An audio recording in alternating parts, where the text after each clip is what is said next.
So today we're gonna have one of the most iconic Korean dishes. It's called budae-jjigae, or army-based stew. This is a bizarre dish. It has hot dogs and spam and ground beef and instant noodles. It has an amazing history, how the dish was invented and how it became popular. So we're gonna go try it at this restaurant called Tanseongsa in Dallas. Let's go. This is budae-jjigae. This is Korean army stew.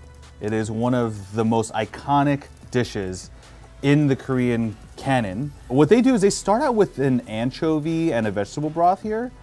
Then they add all the meats. When you make this dish, it's actually pretty easy. You just do all your prep, and then you have a soup base, you add a little bit of seasoning, and you just add the ingredients, bring it out, and you finish it on the table. Ooh. Wow.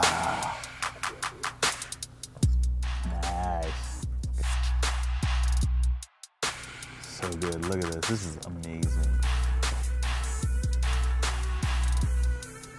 After the Korean War, the country was ravaged and poor, and people were hungry. They needed food, and meat was hard to come by. But they had gotten word that the base had a lot of food. In fact, it had so much that a lot of the American servicemen were throwing food away. And some of that food was canned goods that were shipped over from the US. So that included spam, that included sausages and hot dogs. But of course, to make it more palatable, they're adding some kimchi and some vegetables, making into a stew that, you know, you wouldn't think, oh, these meats came from the trash. So this is a real trash dish that really came out of necessity, came out of the war. You know, at first glance, like, this is a really, really weird dish. Kind of unappealing if you don't like spam and hot dogs and ham, like canned ham. And of course there's Korean instant ramen noodles, which is great. It's very weird. It doesn't look traditional at all.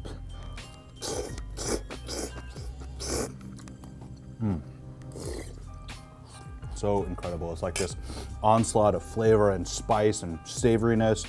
What I really like about this version, they put ground beef in here.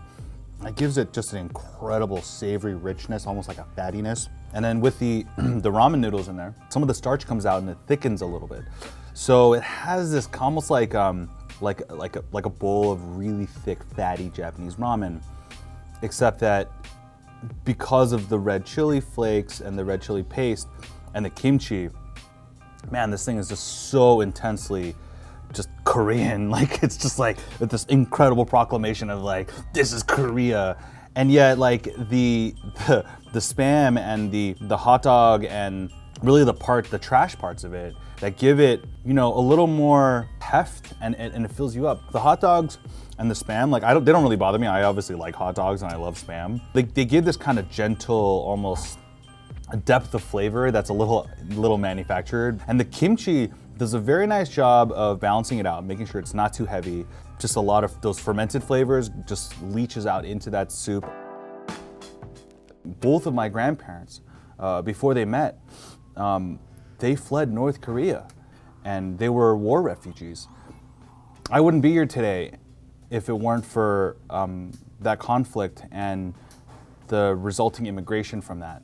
So it's an interesting reminder to look at budae-jjigae and think, I can celebrate where we are and where we've come, and my grandparents immigrated here to give me a better life, to give me a place in this country.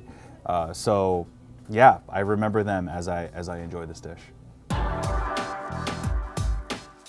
Thank you so much for watching K-Town, and if you want to see more of my videos, click right here.